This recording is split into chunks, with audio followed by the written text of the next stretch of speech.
Hey guys, welcome and welcome back to my YouTube channel. If you're new on here, my name is Tonia and Taxi. Hey, I told you guys she will be coming back. Okay, she's here. I'm here. Okay, I don't want to keep you guys from enjoying this beautiful face. So she's right back. You're totally free to smash that subscribe button. Okay, break it, destroy it, and do whatever you like with it. Now in today's video guys, I wanted Tessie to share her experience on what it's been like being a nursing student and working directly with the coronavirus patients in the hospital where she currently works at. What has it been like, Tessie? Oh wow, I mean, it's scary. I wouldn't lie, it is scary. I mean, at first we didn't have to like work with the COVID patients, right. But later on when they became short staff of nurses, even doctors, they needed all the help they could get, and then we had to go work with the patients. I mean, it's pretty okay, apart from the ones that are in like critical care. Those are the ones in ICU, those are the ones that are intubated and like unconscious and everything. The other ones, they're like normal people like me and you, right? Just that it just says on there they have a virus, yeah, that can harm you. You get, if you don't protect yourself. Exactly. And the hard thing, I think the hardest part of me is not even working with them, because I know no matter what, I have to give care to my patient. That's what we do, right? Right. Yeah, the hardest thing for me is wearing those PPE for straight 12 hours, because nursing shifts or tech shift or whatever you do in the hospital, most times it's 8 hours or 12 hours. You have to wear those stuff for like those straight hours. You can't take your mask off, you can't take your shield off, and you have everything on. So for me, I felt like the hardest part was having to wear those PPE. And I mean, you know that this virus can actually kill you, right. But I mean, you are protected because you're wearing those stuff, right? You're a little bit protected, but the thought of it is still scary, right? So how does a hospital protect you guys? Like, what are all of the things they provide for you guys to keep you guys safe? What are all the precautions and like, you know, the processes you guys go through to stay safe and make sure that you're leaving that place and not endangering the life of your families at home? Okay, so for my hospital, they have a session where we actually go done and doff. So that is wear your PPE and take off your PPE. Sorry, I used the medical term done and doff. Like people like me, we don't know anything. Exactly. So, and they actually provide us with their own scrubs. They give us their own scrubs. So when we go in, we go to the done area. We take their scrubs. You take whatever size scrubs you want. There's a room. You go, you change. You take your own clothes, your own scrubs. You put it in your bag and you wear their scrubs. And then you come out. You go to like an area where you put on your gowns, then you put on your face shield. And there's like, you know, for medical we have a procedure of how you have to put your gloves or masks first. There's an order, you have to wear your PPE. So you have to go through all those processes. So for my hospital, I felt like they really did good. They gave us everything we needed. We even had shoe covers, so we cover our shoes so that when you get home you take off your shoe covers. I mean, and they have Clorox wipes too. You can wipe your shoes so you don't take it home. And secondly, when your shift is done, you can take off their scrubs, put it in a bin. They have a bin where the dry cleaners or cleaners will come take it out. You can have your shower there if you want to. Me, I prefer to have my shower there, but when I come home I'm still not comfortable, so I have my shower twice. I know, right? Yeah. So you can have your shower there, and then you put on your scrubs or whatever you have. My job really did good to like protect us and make sure we were okay. Awesome. But of course, you know, there was shortage of PPE, and when that happened, everything was a little bit messy. Yeah. Sharing the experience with me alone, I'm scared for her. And I remember her mom calling her one day while we were together, and she was telling her, have you gone to go and work with COVID patients again? Like, as an African mom, she was scared for her. I know that it's not easy seeing people suffer like that, right? Can you share a little light on what it's like just seeing those patients struggling, and whether or not COVID-19 is real. Because to be honest, till now, a lot of people still think that COVID-19 is some kind of made up government political thing. Well, what do you have to say about that? Is COVID-19 real or not? COVID is so real, guys. It is so real. I'm going to share an experience I had with one of my patients. This lady was a very old lady, and in her early 90s actually.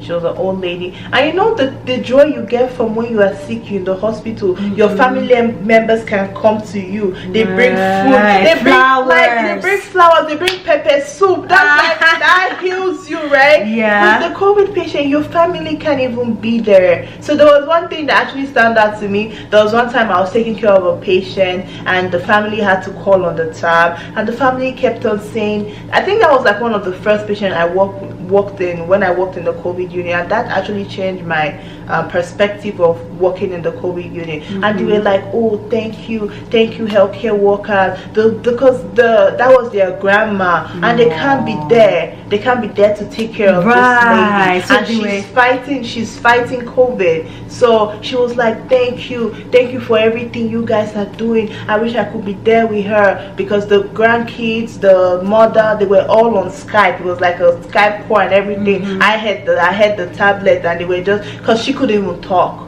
so they were just having the meeting, and it really touched me. You get what I mean? Yeah, it is scary, and COVID is real. Imagine having a family member that is sick and you can't go visit them. You can't go visit them. Yeah, that's what and they're all alone. It's not even about you now not being able to visit them. It's about them being so lonely. And you know, like, when people die, they like to die with familiar faces around them. This you are dying with is a nurse holding your hand. A nurse that you don't know. Exactly. So that nurse becomes like the most important person in your life at that particular moment.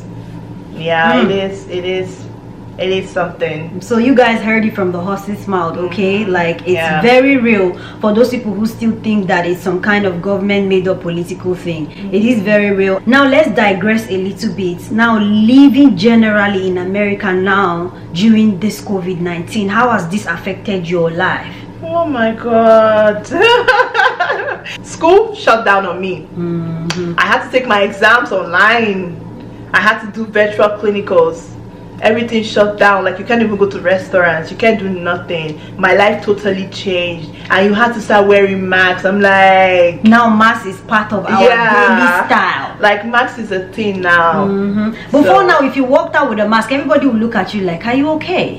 But now, if you're not wearing it, people will look at you weird, like you want to die. Oh, you want to kill me? No, not even, you want to kill me. You want to kill me? Yeah, they'll be scared for their own lives. Let me tell you guys something. Americans, they don't listen, okay? No, we don't listen. Americans don't listen. Now, you guys know I just moved to America, meaning that I lived in Italy for the most part of 2020. When we were on lockdown, we were on lockdown for 4 months straight. When I mean 4 months straight, I mean nobody stepped out of their house. Here, there are a lot of laws that says you can't do this and that. Nobody cares. So everybody goes out whenever they like. People are still partying. The worst thing you can do to an American is tell them to stay at home.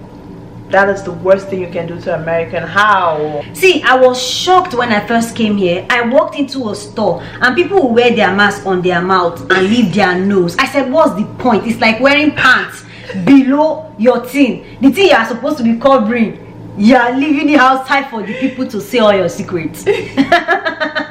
What's the point, you know? So that thing really shocked me, because in Italy we took it very seriously. Hence the reason why we've really kicked it out over there. Here it's becoming serious. I think we're the highest in the whole world now. Like, but they are binding Americans from going into other countries now, because the case over here is becoming worse when people are recovering in other places. Because Americans are not taking it seriously. I mean, it's not like we're not taking it seriously. We are doing our best. Your best is not enough. Italy, we were in 3 different phases. Phase 1 was that nobody was allowed to go out, period. Oh, yeah, I know, right? So phase 2 was that we could go out, but with masks and hand gloves and social distancing. Then phase 3 was that we could see family and friends, and we no need to wear gloves, but we must always wear masks. And now they're gradually getting to that point where they don't have to wear masks a lot anymore because people are really recovering. But in Italy there were a lot of deaths because Italy is predominantly older generations over there. But here people are very young over here, so they feel like they are immune to it. Nobody cares. Everybody's just doing whatever they like. It's very scary. Do you have anything you like to share, like just generally? Every patient deserves care, despite if it's a virus or whatever it is. Generally, what does your family think, you know, in regards to you working directly with COVID-19 patients? My brother said, no, Desi, you have to quit that job because I live with my mom and my mom is a little bit older. So my brother was like, no, if they take you to work on the COVID floor, tell them you can't, tell them you have a mother that's old, blah blah. And my mom was like, Desi, you are going to COVID floor, why are you going to COVID floor? African mama. I mean, my family really kicked against it. And I mean, but what was your motivation to wanting to work with COVID-19 patients, knowing the risks? Because if I don't do it, who's going to do it?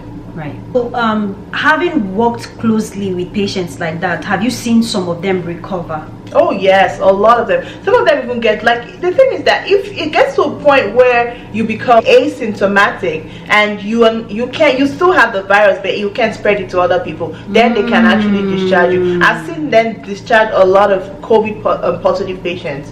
That's why you have to be careful out there, you guys, because some a lot of them still have it. So it gets to a point where you're asymptomatic, nothing is wrong with you. A lot of people have it and they're asymptomatic, so they don't show symptoms. They don't show symptoms. That's what it means. That's scarier than actually knowing whether somebody has it or not. Because knowing they have it, you are wearing your protection, right? So you protect yourself against that person. That's why they are enforcing that you wear masks, because you don't know who has it. What I have, I don't give to you, and what you have, you don't give to me. If you were asked in a general sense, do you think we're going to get out of this anytime soon? What I've seen and heard from like other nurses, doctors, conversations we've had at work, I think COVID is here to stay. It's just going to be like HIV and other fever. It is here to stay. So that's the only thing we just have to pray, is that we have a vaccine soon. And we have a cure. I know getting a cure will take a longer time. I don't know. There's nothing impossible. Let me just say a longer time, because God can do it. Because I'm actually praying we do have a cure. We do have a vaccine, so we can get over this phase and we all can go back to our normal level. I think COVID is here to stay forever. But we do have faith, and we hope that very soon we will get out of this. Yes. Thank you so much, Tessie, for coming on my channel. Thank you for having me. I love being here. So thank you guys so much for watching this video. If you did like it, don't forget to give me a thumbs up, and don't forget to check out Tessie's channel. She has her own YouTube channel. Guys, the link is in the description box. Check it out and subscribe to her YouTube channel if you haven't, and smash the subscribe button if you haven't. Give this video a thumbs up, and I'll see you guys in the next one. Bye.